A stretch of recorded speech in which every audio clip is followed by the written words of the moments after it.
Faltest du auch so gern wie ich?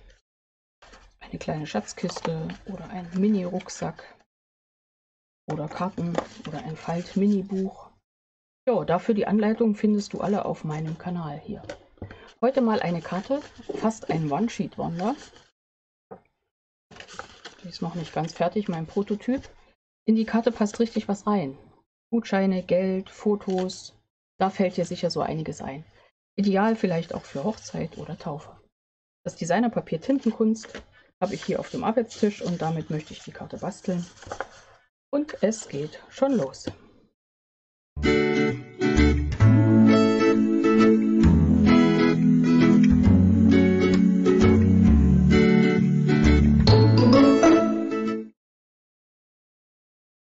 Hallo und herzlich willkommen in meiner Kreativwerkstatt. Schön, dass du dabei bist. Ich bin Angela von der Stempelfamilie, unabhängige Stampin'-Up-Demonstratorin. Jo, eine besondere Karte ist ja immer eine besondere Sache. Hier ein fast One-Sheet-Wonder oder ein Two-Sheet-Wonder, weil ich am Ende 2 Designerpapiere in 12×12 Inch gebraucht habe. Ich habe meine Karte noch nicht fertig, aber in meiner Zaubermusterkiste habe ich die gefunden und dachte, die muss ich jetzt endlich mal in ein Kartenprojekt umwandeln.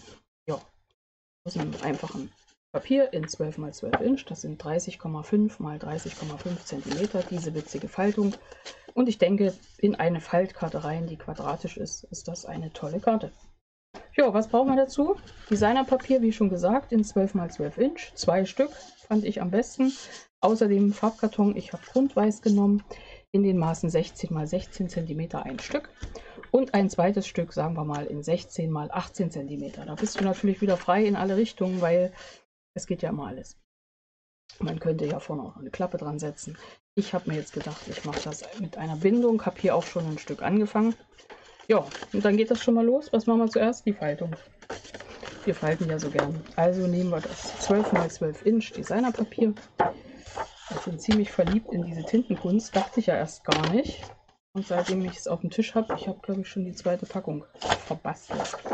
Okay, Schneideklinge weit weg. Wir brauchen hier 16 Felder, alle gleich groß, quadratisch. Das heißt, jedes Feld 3×3 Inch. Das bedeutet, ich falze in beide Richtungen 3 Inch, 6 Inch, immer schön gerade, dann faltet sich das nachher gut. Bei 9 Inch, 12 brauche ich nicht, ist ja Ende. Und 90 Grad gedreht, wieder bei 3 Inch. Bei 6. Und du weißt ja, beim Designerpapier muss man nicht ganz so sehr mit Druck arbeiten. Die Falzlinien kommen ja förmlich von selber. Und bei 9 Inch, jo. Wie mache ich das? Ich möchte jetzt, ich weiß noch nicht genau, welche Seite ich wann wo haben möchte. Ich möchte diese Seite oben haben. Die gestreifte. Also falte ich jetzt alles nach hinten. Bin gespannt, ob das funktioniert, weil eben wollte ich auch schon eine Seite oben haben und zwar dann die andere. Aber das kennen wir ja schon. Notfalls, wenn du dünn die Falzlinien markiert hast, kannst du dann auch in beide Richtungen gut falzen. Das ist das Wort. So, hier falzen wir in die andere Richtung. Nach unten, dieses kleine Stück überall.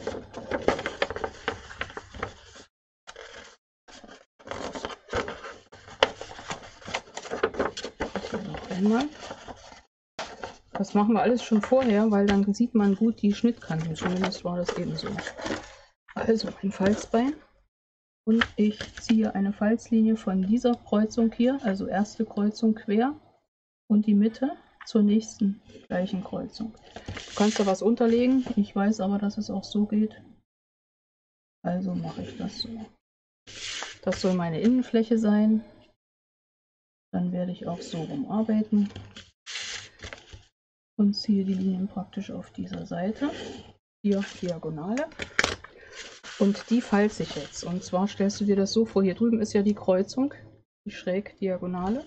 Dann nehme ich diese Ecke hier unten, setze sie genau an die Kreuzung, wenn ich sie sehe, da ist sie. Und hier in der Mitte muss meine Falzlinie kommen. Siehst du hier unten, und da ist sie auch. Und da falze ich nur das mittlere Feld. Und auch das Reihum. Also hier oben ran. Kreuzung. Hier unten ist meine Falzlinie, mittleres Feld. Passt perfekt. Als hätte ich es geübt. So, mittleres Feld. Genau, und noch einmal. Und das war es auch schon. Der nächste Arbeitsschritt, weiß ich schon, sieht ein bisschen wirr aus. Ist aber nicht wirr. Wir falzen das hier rein und rum. Das machen wir jetzt mit allen Seiten. Du siehst, ich falte das so rum und dieses so rum und dieses so rum und dieses so rum und das letzte habe ich vergessen, nämlich so. Und schon passt das. Hast du nicht gedacht, ne? Mach das nochmal auf, wir machen das nochmal. Schau dir an, was oben und was unten liegt. Die Diagonalen für das Quadrat in der Mitte sind in dem Sinne Talfalten. Zur Ausgestaltung mal schnell könnten wir jetzt hier schon mal weiße Flächen aufbringen, aber auch farbiges Designerpapier. Das werde ich später fertig ausgestalten. Briefumschläge würden auch passen. Also da geht einiges. Also die Talfalten. Diese Senkrechten sind jedes Mal diese Bergfalten. Und die ziehen wir hier rüber. Diese kleine, wo nur ein Feld ist, ist eine Talfalte. Also wir legen das hier drauf. Locker. Hier die zwei Berg legen wir drüber. Die nächsten zwei drüber. Es faltet sich förmlich von selber und die letzten hier so und damit klappt sich dieses Feld hier oben wieder drauf. So einfach ist das. Jo. Und dann nehmen wir das erste Quadrat. Das habe ich hier schon mal gemacht. Das ist 16 x 16 cm. Weil ich mich vorhin vermessen hatte, musste ich das nochmal machen. Habe dieses Feld komplett aufgeklebt. So siehst du ja, kann ich es nachher öffnen. Das ist meine Rückseite. Dann habe ich in der Mitte doppelseitiges Abreißklebeband aufgeklebt. Das machen wir gleich mit dem zweiten Teil. Und schon mal ein Band.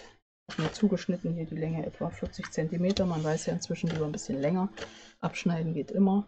Man ist ja Sparfuchs. Okay, soweit vorbereitet. Da hinten kommt gleich ein Designerpapier drauf, aber eben noch nicht jetzt, weil wir müssen ja noch die Karte zusammensetzen. 16 cm in der Höhe. In der Breite habe ich die erste Falte bei 16 cm gezogen. Machen wir jetzt auch nochmal. Das Stück ist 18 cm lang. Also die erste Falzlinie bei 16 cm. Und dann bei 16,5, weil ich denke, meine Karte wird etwas höher, aber mir reicht ein Falzbuchrücken, sag mal von 0,5 cm. Kannst du sehen, je nachdem, was du reinpackst, kann das auch mehr sein. Und dann habe ich den Rest bis zu 18 cm, also 1,5 cm als Klebefläche, geht auch weniger, aber abschneiden kann man immer noch. So, jetzt werden die Falzlinien nachgezogen. Nummer 1. Und so eine kleine machen wir dann von der anderen Seite, Nummer 2. Und jetzt wollen wir das rechtwinklig hier draufsetzen. Das ist also vorne, das ist hinten, dort ist der Falz und schon passt das. Du siehst, die Karte passt. Das ist eine schöne, edle Karte. Und damit wir das sauber drauf kriegen, ruhig doppelseitiges Abreißklebeband. Ich klebe einmal hier an die Kante ein Stück und einmal hier ein Stück gegen. Dann bleibt auch nichts überstehen. Ziehe beide Klebeschutzfolien ab. Werfe sie mal hier im Papierkorb. Hier liegen sogar so Schnipsel drunter. Lege das jetzt deckungsgleich aufeinander. Notfalls macht das wirklich so, dass du das rechtwinklig aufeinander legst und die Bastler-Schraubzwingen mal wieder zum Einsatz bringst und das hier schön zusammenzwickst. Weil wir haben ja mit doppelseitigem Abreißklebeband jetzt gearbeitet und wollen natürlich, dass wir uns da trotzdem genau quadratisch deckungsgleich übereinander bewegen. Ja, jetzt haben wir das gut zusammengezwickt.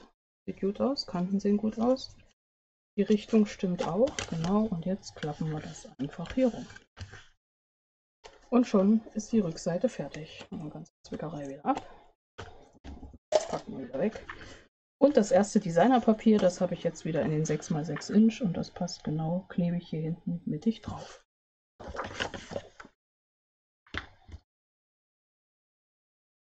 Im Papier ist es wirklich so, man leidet mit jeder Seite mit, also so geht mir das, die ich hier überklebe, weil eigentlich gefallen mir beide Seiten wieder mal richtig gut. So, ausmitteln. Gucken, dass das Ganze schön gerade ist. Wir werden ja wohl tief gearbeitet haben. Ja, wenn es gerade ist, passt das. Und das gleiche machen wir vorne. Denken wir aber dran, zuerst das Band mittig aufbringen, so dass man nicht bis an den Rand, weil wir haben ja die Mattung. Normal, passt super, genau, nehmen wir vor. Ich kann mir auch gut vorstellen, diese Karte mal so mehr nur fast in Weiß zu arbeiten. Zur Hochzeit zum Beispiel. Bestimmt eine coole Sache. Aber ich mache jetzt hier trotzdem weiter bunt.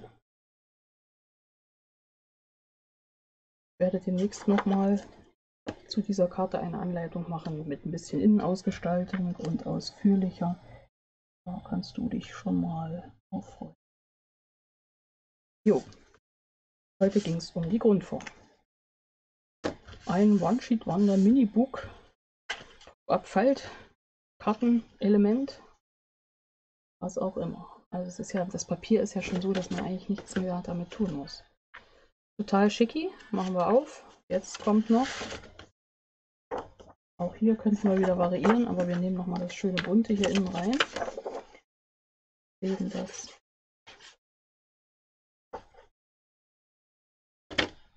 ja. Auch die Ecke klebt nicht. Legen wir das schön hier rein. Und dann passt das. Also wie gesagt, dieses Papier so cool, das wirkt wirklich für sich selber. Und jetzt könntest du überlegen, ob du hier nochmal kleine Elemente drauf setzt. Also wenn du Felder zuschneidest, ich würde immer die Mattung, in dem Fall bleibe ich jetzt nochmal bei Inch. Allerdings wären die kleinen Felder eben umgerechnet 7 x 7 cm. Das sind 2 3/4 mal 2 3/4 Inch. Die passen hier super drauf. Du kannst natürlich mehr Mattung oder weniger. Hier für die Mitte misst ihr das einfach aus. Dann passt das und dann wird einfach die Karte ausgestaltet. Ja, das war's. Tintenkunst, gefaltete Karte, ein One-Sheet-Wonder oder einfach eine Karte mit einem witzigen, eine Fun-Fold-Card mit einem witzigen Faltelement innen drin. Jo, fertig. Ich hoffe, dir hat mein Projekt gefallen. Dann gib mir einen Daumen hoch und abonniere am besten meinen Kanal. Wenn du dann noch auf die Glocke neben dem Abo-Button klickst, verpasst du keine meiner weiteren Anleitungen. Alles Wichtige steht auch immer in der Beschreibung unter meinen Videos, mein Blog, Shop und sonstige News. Ja, hier geht es weiter mit noch mehr Anleitungen und Tipps, also bleib dran und sei gespannt. Bis gleich in meinem nächsten Video. Ich freue mich auf dich. Deine Angela von der Stempelfamilie.